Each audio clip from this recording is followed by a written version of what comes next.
University of Sydney. The University of Sydney is a public research university located in Sydney, New South Wales. It is the oldest university in Australia, founded in 1850. The best global universities list has the University of Sydney at number 28.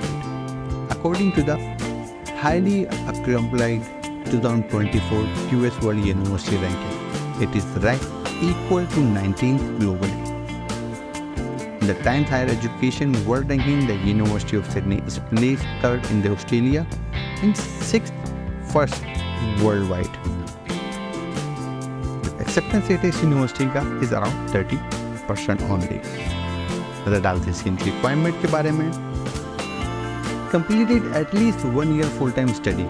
Like after HSC, SSC, FSC student are not recognized. High school complete करने के बाद आपने at least 1 year university का या foundation year अगर आपने किया है, then you will be eligible to secure the admission. It should be recognised university, then you will be eligible to secure the admission. अगर आप 1 ईयर अगर रिकग्नाइज नहीं है यूनिवर्सिटी तो वॉन्ट बी. ऐसा नहीं है कि किसी भी यूनिवर्सिटी अपने 1 ईयर के ऊपर एक्सेप्ट होगा, ऐसा नहीं है. इंटरनेशनल बात करें IB की बात करूँ तो 33 पॉइंट IB में होना बहुत ज़रूरी है. A लेवल्स में AAP और ABB होना बहुत ज़रूरी है. पोस्ट ग्रेजुएट की अगर बात करूँ तो बैचलर्स की डिग्री विद एटलीस्ट 3.0 और अबव CGPA के साथ हो. Higher the grade, higher the chances, then you will be eligible to secure the admission. Indian students के लिए, जो इंडियन स्टूडेंट्स हैं जिनकी आप कह रहे हैं सर्टिफिकेट इशू हुआ है CISCE के साथ, in the council of for Indian school certificate examination, they required average top 4 subjects. अगर उनके एवरेज मेजर्स के अंदर आपके टॉप जो 4 सब्जेक्ट्स हैं उसके अंदर अगर अच्छे ग्रेड्स हैं, they will be eligible to secure the admission including English. Then आप हाई डायरेक्ट एंट्री के लिए एक्सेप्ट हैं. अदरवाइज स्कूल वाले अलाउ ही नहीं है. इंडिया का भी सिर्फ एक ही बोर्ड है जो एक्सेप्टेबल है. बात करते हैं इसकी लैंग्वेज रिक्वायरमेंट के बारे में. IELTS 7.0 with no less than 7.0 English का पॉइंट होना बहुत ज़रूरी है.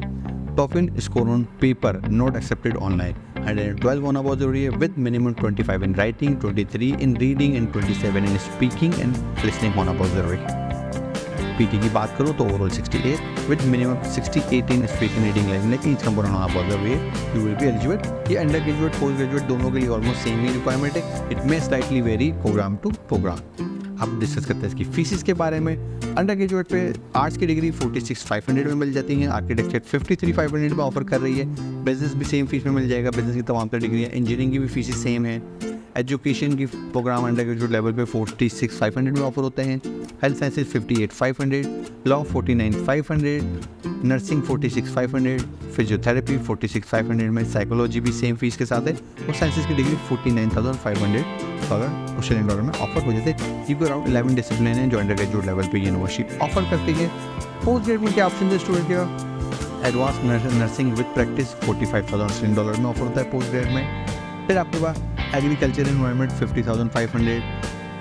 अगर हम आर्किटेक्चर की ही बात करें, साइंसेस की बात करें तो ऑडियो एंड अकाउंटिक्स का प्रोग्राम जो है 43,500 में. Illumination design 43,500.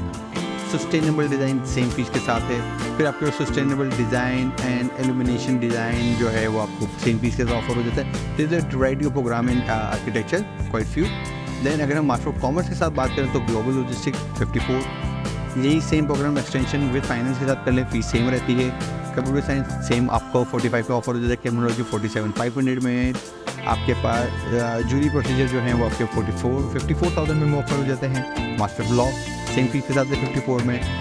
मैनेजमेंट के जो कोर्सेज हैं 50,500 में ऑफर होते हैं. मीडिया प्रैक्टिस के प्रोग्राम भी 50,000 तक में मिल जाते हैं. और वो 13-14 डिफरेंट डिसिप्लिन से साथ ये प्रोग्राम पोस्ट ग्रेड लेवल पर ऑफर करती है. एप्लीकेशन फ़ी की अगर बात करूँ तो they charge $150 which is non refundable at the time of application. जब आप प्रोसेस करते हैं तो आप ये पे करते हैं. डेडलाइंस की अगर बात करें, सेमेस्टर 1 की डेडलाइन जो है वो फेब में गुजर जाएगी, जो गुजर गई 2024 वाली. अब 25 के अंदर आएगी वो डेडलाइन है. नेक्स्ट जो है वो उससे सेमेस्टर 2 की अगर बात करूँ तो वो जुलाई 24 के अंदर डेडलाइन क्लोज हो जाती है. तो स्टिल हैव अ टाइम. अगर कोई बच्चा टारगेट कर रहा है तो वो कर सकता है, अदरवाइज वो नेक्स्ट ईयर पे जाएंगी जो भी 25 की डेडलाइंस हैं. अब बात करते हैं इसकी स्कॉलरशिप के बारे में. अंडर ग्रेजुएट वो पोस्ट ग्रेजुएट के लिए क्या ऑप्शन है. जो स्कॉलरशिप ऑफर करती है university, they offer vice chancellor international scholarship scheme. इसका अवार्ड वैल्यू अप टू 40,000 तक का है। As you can see on my screen, इसके लिए अनकंडीशनल ऑफर होना बहुत ज़रूरी है। मास्टर ऑफ रिसर्च का प्रोग्राम हो, PhD लेवल का हो तो आप ये ले सकते हैं। कैसे अप्लाई करना है इसकी ऑटोमेटिकली मिलता है वैसे तो। इसकी तमाम तर डिटेल्स बेनिफिट मैंने अपनी वेबसाइट पे मेंशन कर दी है। ये जो 40,000 का अवार्ड ऑफर कर रही थी वो 4 हिस्सों में डिवाइड होता है, as you can see on my screen. और वो आपको किस तरह डिवीजन मिल रही है आप मेरी वेबसाइट से देख लें, मेरी स्क्रीन पर देख लें। नेक्स्ट जो अवार्ड है they called university of Sydney honours scholarship. इसका जो अवार्ड वैल्यू है उसकी वर्थ है अराउंड 6,000 ऑस्ट्रेलियन डॉलर। ये 2 इक्वल इंस्टॉलेशन में डिवाइड हो जाता है। एलिजिबिलिटी क्राइटेरिया भाई स्क्रीन पे देख रहे होंगे। मेरी वेबसाइट studyabroadupdates.com, उसको आप विजिट करें तो you will find out how you can avail this scholarship award.